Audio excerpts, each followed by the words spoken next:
Yellowbelly slunk through the blackened, charred remains of some long-forgotten bastion in Lower Comora, looking for scraps and something to eat.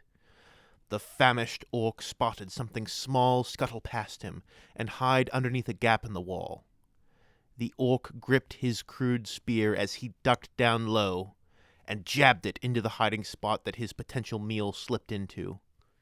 A piercing squeal told the orc that his stab had hit home, and he pulled out a writhing creature that looked similar to a spider, except that its body looked like it was formed from a ghostly white hand with long, thin fingers. As he prepared to enjoy his meal, Yellowbelly suddenly heard a strange sound. He could hear a woman weeping. The orc turned around to see a hideous, limbless, serpentine creature rise into view with a whip-like tail that ended in a cruel, tearing barb.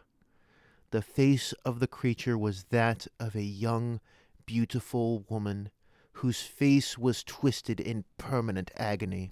Before Yellowbelly could even blink, the creature snapped its tail towards the orc. And that would have been the end of him right then and there, if an enormous claw didn't catch the barb in midair just before the unfortunate greenskin was impaled. War Boss Gitslaya moved like lightning, and his other meaty paw gripped the creature by the head, quickly crushing the skull. The monstrosity gurgled and flailed against the powerful orc long after its death throes should have ended. Zog! This one ain't got its brains in its head either. Boys, chop this get open till it stops trying to be killy. Yellowbelly sighed in relief as he moved forward and began stabbing into the writhing guts of the creature. Other orcs emerged from their ambush points and joined in the search for the creature's central nervous system. Eventually, the biological horror was subdued, and the orcs began carrying the carcass back to the tribe. Yellowbelly, you're weedy, rutty, and you can't fight worth a zog. But you're pretty good bait. Let's eat. I'm zogging starving. The orc tribe, which now called itself the Gut Rippers, had established itself in an old abandoned stronghold of one of the lesser Drukhari cabals. The main building had been smashed apart years ago, but the orcs piled up rubble in order to create a simple defensive perimeter. At first, it didn't appear to be a very good orc hold. However, the important thing that the stronghold provided was a series of underground escape tunnels that Krumpa and Poodle discovered by accident when they were playing Bury the Grot. If anything attacked in force, the orcs would simply use the escape tunnels and emerge outside the perimeter to surround the attackers once they breached the walls. The tribe itself was still fairly small, and there was almost no tech to speak of.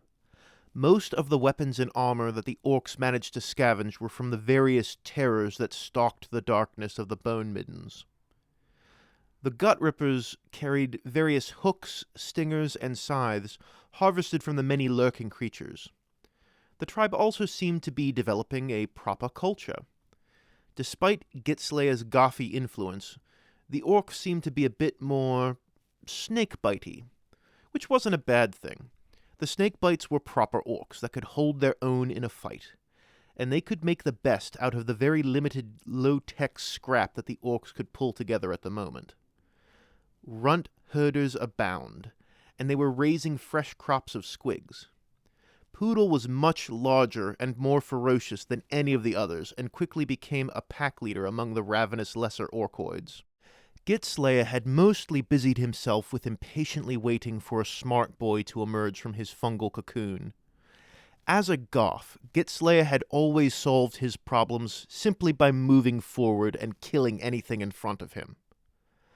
But there was no forward in Comora. Everything looped back on itself and seemed to stretch on forever. And the things to fight were never in front of you. They were always to the side, behind, and underneath. It was a frustrating place to be, and Gitslaya, more than ever, wanted to be out of here and back by Gazgul's side. While munching on a healthy raw steak sliced from the serpent creature, Gitslaya visited the spore fields that had been dug out in the escape tunnel area. A few new boys were digging themselves out of the piles of filth and offal that the orcs had stacked up. The war boss roughly seized an orc and began questioning each of them. Is you a smart boy? What? Gitslaya tossed him aside and went on to the next one. Is you a smart boy? Is I a what, boy? Tossed aside. Is you a smart boy? Well, I think that... Perfect! We got a thinker! You tell me how to get out of this pansy hole! The bewildered orc stammered in confusion, but Gitslaya knew he had found what he was looking for. Smart boys were usually confused and trying to figure things out. When a normal orc is confused, if he cannot quickly figure out why something is happening, he will immediately stop thinking about it and simply accept the situation. I'ma call you Red Brain, so you can think faster and get us the Zorg out of here! Despite being born literally a few moments before, Red Brain took to his assigned task. It took a few more weeks of Red Brain learning about the strange place he had been spored into before he was able to come up with something resembling a plan. Gitslaya assigned Krumpa to keep Red Brain alive. The old truck boy was quickly growing into a knob as the tribe expanded. He and the other orcs from the initial escape from the witch arena acted as Red Brain's retinue and bodyguard. At the end of those first few weeks, Red Brain entered Gitslaya's boss hut as the powerful orc grumbled and ate his meal. Ugh.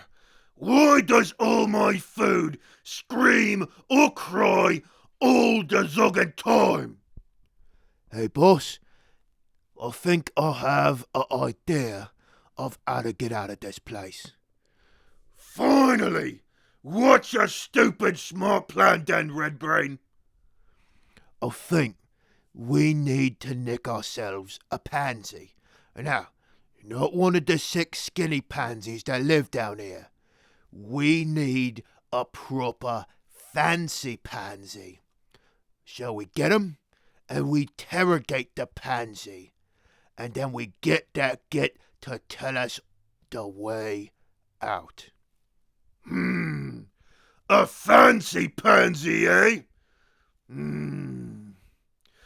You got a way we can catch a fancy pansy? Yeah, I think I got a proper plan.